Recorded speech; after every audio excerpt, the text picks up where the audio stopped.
Welcome back दोस्तों। तो स्वागत है आप सबका नई वीडियो में। और आज हम लोग बात करने वाले हैं good calories versus bad calories के बारे में। तो आज हम लोग बात करने वाले हैं कैलोरीज के बारे में और कौन से फूड से कितनी कैलोरीज आपको लेनी चाहिए इसके बारे में भी आज हम लोग बात करेंगे। और इस वीडियो को एंड तक देखिएगा, मैं गारंटी देता हूँ आपको ये जो टॉपिक है इससे रिलेटेड जितनी भी चीज़ें आपकी सारी क्लियर हो जाएंगी। तो बिना टाइम वेस्ट करे हुए आते हैं डायरेक्ट पॉइंट पे।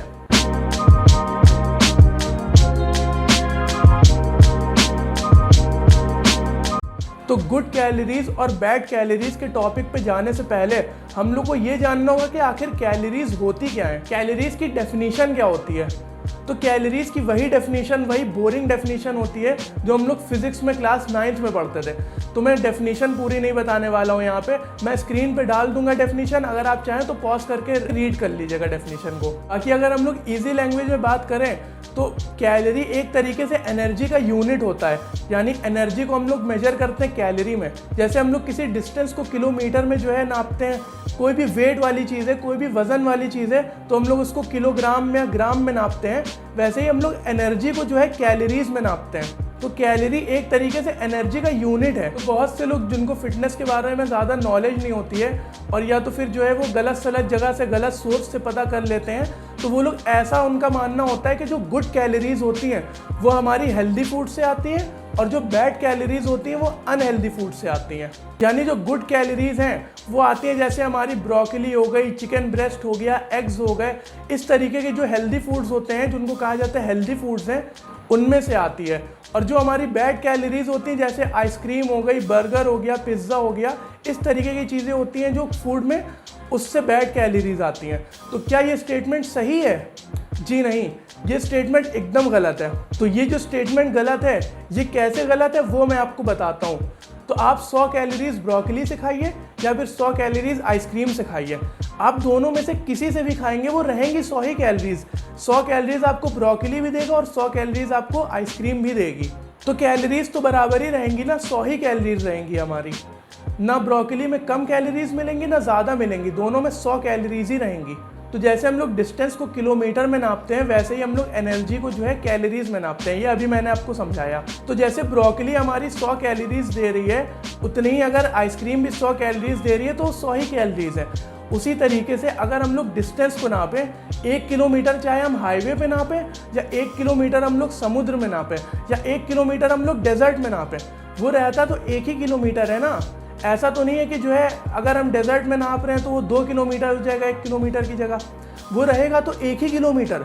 वैसे ही चाहे आप ब्रोकली से खाइए 100 कैलोरीज या आइसक्रीम से खाइए 100 कैलोरीज, दोनों की कैलोरीज बराबर ही रहेंगी, 100 ही कैलोरीज रहेंगी। तो फिर आखिर डिफरेंस आता कहाँ पे है? तो डिफरेंस आता है हमारा, देखिए कुछ फूड्स होते हैं जो ज़्यादा न्यूट्रिएंट डेंस होते हैं, यानी उनमें वाइटामिन और मिनरल्स ज़्यादा होते हैं, और कुछ फूड्स होते हैं जिसमें वाइटामिन और मिनरल्स कम होते हैं। जैसे हमारी आइसक्रीम हो गई तो इसमें वाइटामिन और मिनरल्स बहुत कम है, और हमारा जो सैलेड हो गया इसमें वाइटामिन और मिनरल्स और फाइबर्स की क्वांटिटी ज़्यादा है। तो ये डिफरेंस होता है न्यूट्रिएंट डिफरेंस, यानी सैलेड में न्यूट्रिएंट डेंस ज़्यादा होगा, इसमें न्यूट्रिएंट्स की मात्रा ज़्यादा होगी, और आइसक्रीम में न्यूट्रिएंट्स की मात्रा कम होगी, इसमें वाइटामिन और मिनरल्स बहुत ही कम होगा। अगर आप 100 कैलोरीज सैलेड से खा रहे हैं और 100 कैलोरीज आइसक्रीम से खा रहे हैं तो इसमें फ़र्क क्या होगा? हमारा सैलेड जो होता है हमारा, अगर नॉर्मल सैलेड की बात कर रहे हैं जिसमें वो सॉस और ये सब चीज़ वगैरह जो डालते हैं, इसकी बात नहीं कर रहे हैं, जो रॉ सैलेड आता है वेजिटेबल्स का, उसकी बात कर रहे हैं। तो 100 कैलोरीज जो हम लोग सैलेड से खाएंगे, एक तो उसकी क्वांटिटी ज़्यादा होगी और फाइबर ज़्यादा होगा, जिसका ये मतलब है तो एक तरीके से उसकी क्वांटिटी ज़्यादा होगी तो ज़्यादा हम लोग खा लेंगे, और फाइबर उसमें ज़्यादा है तो हमें लंबे टाइम तक भूख नहीं लगेगी और हमारा डाइजेशन भी सही रहेगा, और उसमें वाइटामिन और मिनरल्स भी हैं, यानी जो हमारे माइक्रो न्यूट्रिएंट्स की रिक्वायरमेंट है वो भी पूरी हो जाएगी।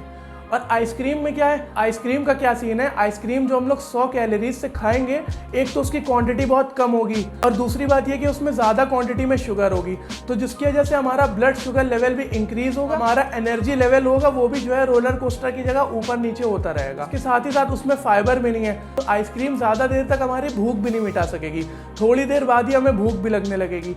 तो ये फ़र्क होता है। लेकिन जो कैलोरीज है हमारी वो 100 की 100 ही रहेंगी। 100 कैलोरीज अगर आप सैलेड से खा रहे हैं और 100 कैलोरीज अगर आप आइसक्रीम से खा रहे हैं, दोनों की कैलोरीज 100 ही रहेंगी। तो ये डिफरेंस होता है। तो अब मेन सवाल ये आता है कि हमें आखिर खाना क्या चाहिए, ज़्यादा न्यूट्रिएंट्स वाले फूड खाने चाहिए या फिर जंक फूड खाना चाहिए, आखिर हमें करना क्या चाहिए। तो सबसे पहले तो हमें, अगर आप फैट लॉस कर रहे हैं तो आपको अपने कैलोरी बजट के अंदर रहना चाहिए। सबसे मेन बात तो ये है, अगर आप कैलोरी बजट के अंदर रहेंगे तो आपका फैट लॉस अपने आप ही होगा। दूसरी बात ये कि जो आपका कैलोरी बजट है उसमें आप 80% ज़्यादा न्यूट्रिएंट्स वाली चीज़ें खाइए, जैसे चिकन ब्रेस्ट हो गया, एग्स हो गए, सैलेड हो गया या दाल हो गई, यानी जो घर का जो होममेड फूड होता है ना हमारा, जो घर में यूजुअली बनता है, तो वो हमें खाना चाहिए, जिसमें न्यूट्रिएंट्स, माइक्रो न्यूट्रिएंट्स ज़्यादा हो, प्रोटीन ज़्यादा हो। कैलोरी बजट हमारी सबसे पहली प्रायोरिटी होनी चाहिए, हमें कैलोरी बजट के अंदर रहना चाहिए। और दूसरा ये कि हमारा जितना प्रोटीन रिक्वायरमेंट है वो हमें पूरा करना चाहिए। तो अगर आप इसको परसेंटेज में देखेंगे तो हमें ज़्यादा न्यूट्रिएंट्स वाले फूड हमें 80% खाने चाहिए और जो जंक फूड होता है वो हमें 20% खाना चाहिए एक दिन में। तो जैसे मान लीजिए आपका कैलोरी बजट 1500 है, 1500 कैलोरीज आप खा रहे हैं तो आपका फैट लॉस होगा। तो 1100 कैलोरीज मान लीजिए आपने ज़्यादा न्यूट्रिएंट्स वाली खा ली, तो 1100 कैलोरीज में आपको प्रोटीन भी अपना हिट करना है और जितने माइक्रो न्यूट्रिएंट्स हैं वो आपको हिट करने हैं।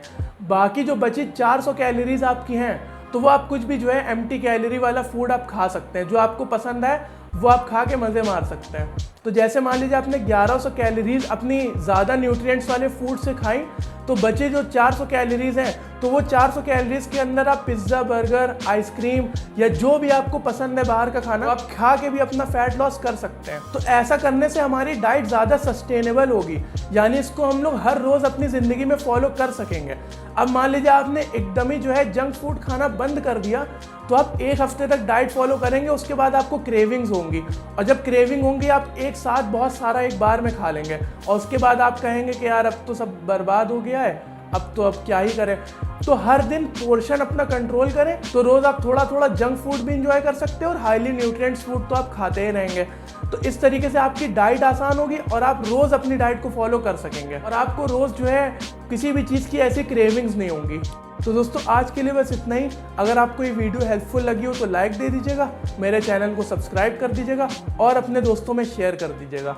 और अगर आप चाहें तो मुझे इंस्टाग्राम पे भी फॉलो कर सकते हैं। तो अब मुलाकात होती है हमारी अगली वीडियो में, तब तक के लिए कीप हसलिंग।